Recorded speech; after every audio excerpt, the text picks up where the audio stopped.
स्नेहा का सपना था कि उसे कोई बहुत ज्यादा समझदार और स्मार्ट पढ़ा लिखा लड़का मिले।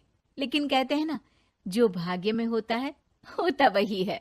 देख, मैं साफ कह रही हूँ, लड़की के बाप के पास भर भर के पैसा है।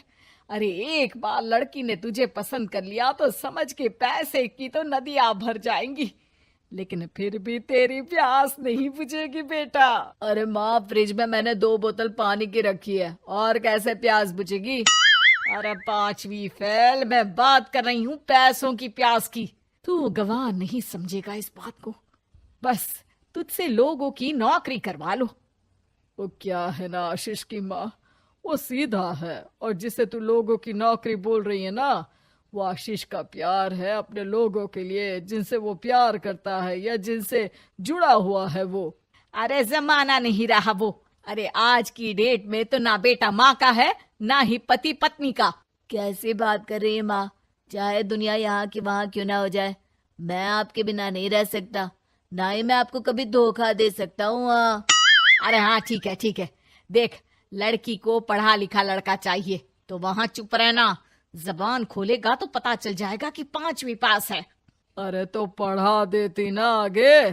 माना सौतेली माँ हो, लेकिन दहेज की लालच तो अपने बेटे जैसी ही रख रही हो। पापा ऐसा मत बोलिए ना माँ को, वो मेरी माँ है, मैं उनसे बहुत प्यार करता हूँ। अच्छा अच्छा बेटा, कुछ नहीं कहता, बस तैयार हो जा, चलते हैं और देखते हैं कि कौन है लड़की और क्या चाहती है। सभी मिलकर लड़की देखने जाते हैं, जहाँ स्नेहा आशीष को देखकर ही इम्प्रेस हो जाती है। वाह, कितना हैंडसम है। काश इससे मेरी शादी हो जाती, लेकिन पता नहीं कितना पढ़ा लिखा है। स्नेहा, लड़का बहुत अच्छा है, बेचारी की माँ दूसरी है, लेकिन देख रही है ना, हीरा भी इतना चमकीला नहीं होगा जितना कि ये। स्नेहा को समझ नहीं आता कि वो क्या करे। वो आशीष से मिलती है, उसकी सादगी, उसकी बातें उसे भा जाती है। मैंने नहीं सोचा था कि इतना पढ़ा लिखा लड़का मुझे मिलेगा। मैं शादी करने के लिए तैयार हूँ। और फिर स्नेहा और आशीष की शादी हो जाती है। शादी के बाद सासू माँ कहती है, अरे बेटा, वो तेरे जेवर मुझे दे दे, मैं संभाल कर रख दूंगी। स्नेहा, जो कि खुद भी एक समझदार लड़की थी, नहीं नहीं, मैं अपने जेवर नहीं दूंगी।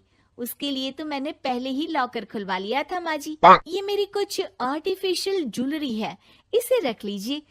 वैसे मेरी अलमारी में जगह नहीं है ना। सास बेचारी नई नई बहू से क्या उलझती। सुनिए जी, मैंने आपके लिए खाना और नाश्ता बना दिया है। ऑफिस कब जाना है? कौन से ऑफिस ने? मैं तो घर का सारा काम करता हूँ। हाँ, क्या बात कर रहे हैं? इतना पढ़ लिख कर आप घर का काम क्यों करते हैं? कितना पढ़ लिख कर? मैंने तो सिर्फ 5वीं तक पढ़ाई की है। तभी वहाँ सास आ जाती है। अरे 5वीं तक भी पढ़ लिया तो समझो मेरी कृपा से, वरना तो जो इसके लक्षण थे ना, क्या बताना। अच्छा आशीष, जरा बाहर जा और भाग कर टूथपेस्ट लेकर आ। सुबह से मंजन नहीं किया। और हाँ, फिर जाकर दुकान की सफाई कर देना। तेरा छोटा भाई दुकान पर जाने को तैयार हो रहा है। स्नेहा ये सब सुनकर हैरान रह जाती है। वो सोचती है कि आखिर उससे क्या गलती हो गई जो उसके साथ ऐसा हुआ। आशीष स्नेहा के पास जाता है। सुनो, तुमको तो मैंने पहली मुलाकात में ही बताया था कि। स्नेहा आशीष की बात ही नहीं सुनना चाहती है। वो जोर से चिल्लाती है, चुप रहो बिल्कुल, गंवार कहीं के।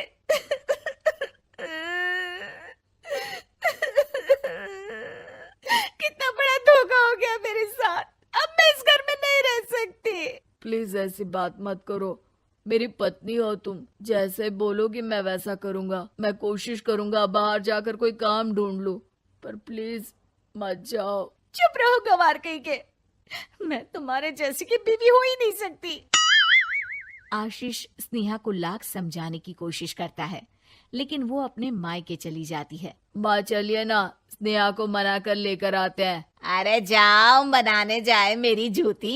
इतना घमंड, जैसे कलेक्टर हो कहीं की महारानी। अरे मैं तो तुझे कहूंगी कि तू भी भूल जा, हमने नहीं भगाया, खुद ही तो गई है। माँ वो बीवी है मेरी, मैं प्यार करता हूँ उससे, मैं जा रहा हूँ उसे लेने। वहीं स्नेहा के घर पर, माँ वो तो कुछ काम ही नहीं करता, घर का नौकर है, 5वीं पास।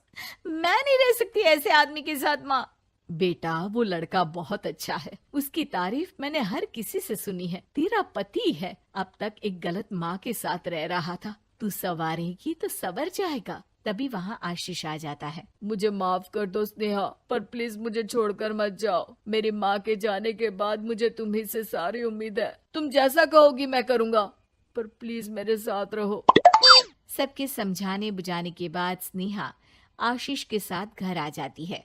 आ गई महारानी, अब आई हो और सच्चाई भी पता चल गई है, तो थोड़ा तमीज से पति के साथ घर देख, रसोई संभाल और हम सबकी सेवा कर।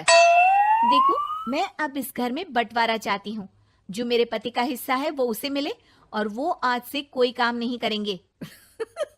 हिस्सा ले लो, लेकिन कमाओगे क्या, खाओगे क्या, धूल मिट्टी। अरे तेरा पति किसी काम का नहीं है, वो तो मेरा बेटा कमा रहा है तो 2 रोटी मिल जाती है इसे। तभी वहाँ स्नेहा के ससुर आ जाते हैं। मैंने एक बंद फैक्ट्री को पहले ही आशीष के नाम कर दिया है और घर के 2 तल्ले में 1 तल्ला ले लो। मैं तो आशीष के पास रहूंगा, वकील थोड़ी देर में आता ही होगा। अरे जाओ जाओ, 2 दिन में भूख से तड़प कर सब वापस आ जाओगे। बढ़िया आई बहू बेटे वाली। फिर क्या था, स्नेहा आशीष के साथ मिलकर बंद फैक्ट्री को खोलती है और मन लगाकर काम करती है। दोनों की मेहनत रंग लाती है और आशीष अपनी मेहनत से एक सफल बिजनेसमैन बन जाता है। लेकिन एक दिन, अरे बहू बेटा आशीष, मुझे माफ कर दो, मैं भी अब तुम लोगों के साथ रहना चाहती हूँ। इस कमबख्त ने तो दुकान का बेड़ा गर्क कर दिया। वो तो आशीष था जो सारा दुकान का काम संभालता था। बेटा हमारे पास तो अब खाने को भी नहीं बचा। माँ जी, इसे कर्म के फल कहते हैं। खैर, खाना है तो आपको और आपके बेटे को काम करना पड़ेगा, समझी?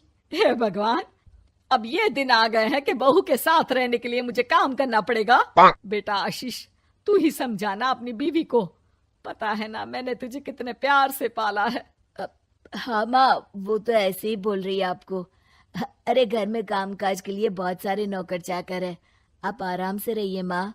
स्नेहा आशीष का अच्छा और सरल सच्चा व्यवहार देखकर मन ही मन सोचती है, मेरा पति गवार ही सही, लेकिन दुनिया का सबसे अच्छा